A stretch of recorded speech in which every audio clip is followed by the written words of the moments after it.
ಶ್ರೀ ಗಣಪತಿ ಶಾರದಾ ಗುರುಭ್ಯೋ ನಮಃ.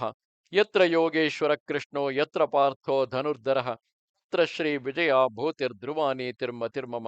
ಶ್ರೋತೃಗಳಿಗೆ ಶ್ರೀ ಅಳಸಿಂಗರಾಚಾರ್ಯ ವಿರಚಿತ ಶ್ರೀ ವ್ಯಾಸ ಮಹರ್ಷಿ ಪ್ರಣೀತ ಶ್ರೀಮನ್ ಮಹಾಭಾರತದ ಶಾಂತಿ ಪರ್ವದಲ್ಲಿ ಶುಕನು ಹುಟ್ಟಿದ ರೀತಿ ಎಂಬ 332ನೆಯ ಅಧ್ಯಾಯಕ್ಕೆ ಸ್ವಾಗತ.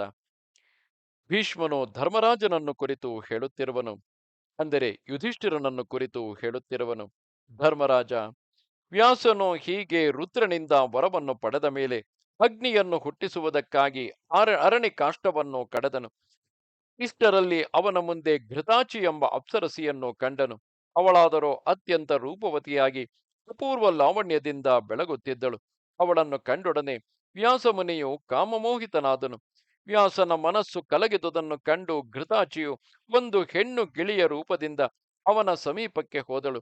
ಅಪ್ಸರಸಿಯು ಹೀಗೆ ಥಟ್ಟನೆ ರೂಪಾಂತರವನ್ನು ತಾಳಿ ಬಂದುದನ್ನು ನೋಡಿದ ಮೇಲೆ ಅವನ ಮನಸ್ಸಿನಲ್ಲಿ ಹುಟ್ಟಿದ ಮೋಹವು ಇನ್ನೂ ಮಿತಿಮೀರಿ ಅವನ ಸರ್ವಾವಯವಗಳನ್ನು ಆವರಿಸಿತು.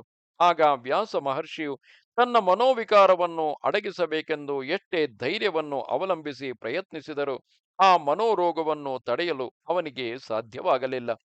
ಮುಂದೆ ನಡೆಯಬೇಕಾದುದು ನಡೆದೇ ತೀರಬೇಕಾಗಿದ್ದುದರಿಂದ ಆ ಘೃತಾಚಿಯ ಸೌಂದರ್ಯವು ಅಂತಹ ಜಿತೇಂದ್ರಿಯನ ಮನಸ್ಸನ್ನು ಸೆಳೆದೇ ಬಿಟ್ಟಿತು.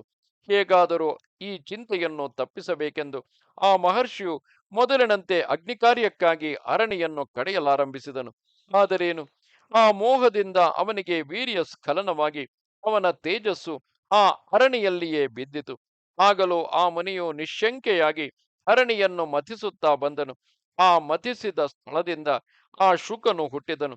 ಶುಕ್ರವೆಂದು ಕರೆಯಲ್ಪಡುವ ತೇಜಸ್ಸಿನ ಮಥನದಿಂದ ಹುಟ್ಟಿದುದಕ್ಕಾಗಿ ಅವನಿಗೆ ಶುಕನೆಂಬ ಹೆಸರು ಪ್ರಸಿದ್ಧವಾಯಿತು. ಹೀಗೆ ಮಹಾ ತಪಸ್ವಿಯು, ಪರಮ ಋಷಿಯು, ಮಹಾಯೋಗಿಯೂ ಆದ ಶುಕನು ಹುಟ್ಟಿದುದು ಅರಣಿ ಗರ್ಭದಿಂದಲೇ. ಅವನು ಯಾಗದಿಂದ ಪವಿತ್ರವಾದ ಅಗ್ನಿಯಂತೆ ತೇಜಸ್ವಿಯಾಗಿದ್ದನು.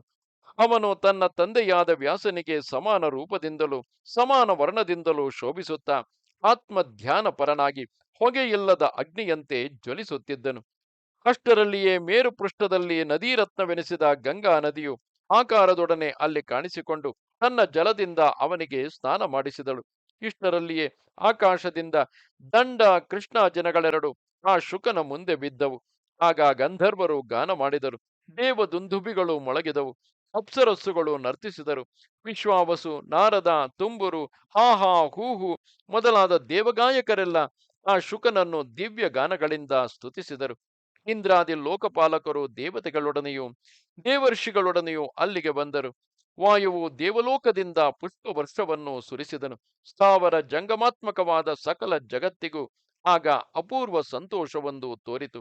ಇಷ್ಟರಲ್ಲಿ ಮಹಾತ್ಮನಾದ ರುದ್ರನು ಪಾರ್ವತಿ ಸಮೇತನಾಗಿ ಅಲ್ಲಿಗೆ ಬಂದು ಆ ವ್ಯಾಸಪುತ್ರನಿಗೆ ಹುಟ್ಟಿದೊಡನೆ ಉಪನಯನವನ್ನು ನಡೆಸಿದನು.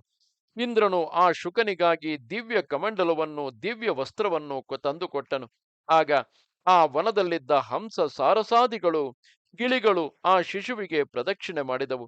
ಮಹಾ ತೇಜಸ್ವಿಯು ಮೇಧಾವಿಯು ಬ್ರಹ್ಮಚಾರಿಯೂ ಆದ ಶುಕನು ಹೀಗೆ ಅರಣಿಯಿಂದ ಪವಿತ್ರವಾದ ಜನ್ಮವನ್ನು ಪಡೆದು ಒಡನೆಯೇ ಸಮಾಧಿಯನ್ನು ಹಿಡಿದು ಅಲ್ಲಿಯೇ ವಾಸಿಸುತ್ತಿದ್ದನು.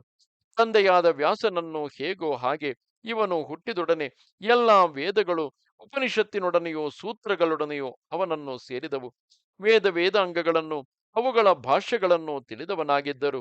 ಶುಕನು ಧರ್ಮಾನುಸಾರವಾಗಿ ಬೃಹಸ್ಪತಿಯನ್ನು ತನಗೆ ಉಪಾಧ್ಯಾಯನನ್ನಾಗಿ ವರಿಸಿ ಅವನಲ್ಲಿ ಕ್ರಮವಾಗಿ ಉಪನಿಷತ್ತುಗಳು, ಸೂತ್ರಗಳು, ವೇದಾಂಗಗಳು, ಇತಿಹಾಸ ಪುರಾಣಗಳು, ಧರ್ಮಶಾಸ್ತ್ರಗಳು ಎಲ್ಲವನ್ನೂ ಅಧ್ಯಯನ ಮಾಡಿದನು.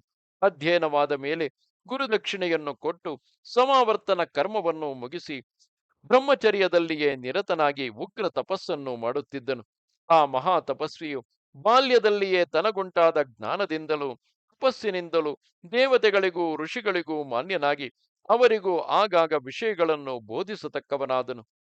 ಮೊದಲಿಂದಲೇ ಅವನಿಗೆ ಮೋಕ್ಷಧರ್ಮದಲ್ಲಿ ದೃಷ್ಟಿ ಇದ್ದುದರಿಂದ ಗಾರ್ಹಸ್ಥ್ಯವೇ ಮೊದಲಾದ ಬೇರೆ ಆಶ್ರಮಗಳು ಅವನಿಗೆ ಬೇರೆ ಆಶ್ರಮಗಳಲ್ಲಿ ಅಂದರೆ ಗಾರ್ಹಸ್ಥ್ಯವೇ ಮೊದಲಾದ ಬೇರೆ ಆಶ್ರಮಗಳಲ್ಲಿ ಅವನಿಗೆ ಬುದ್ಧಿಯೇ ಪ್ರವರ್ತಿಸಲಿಲ್ಲ.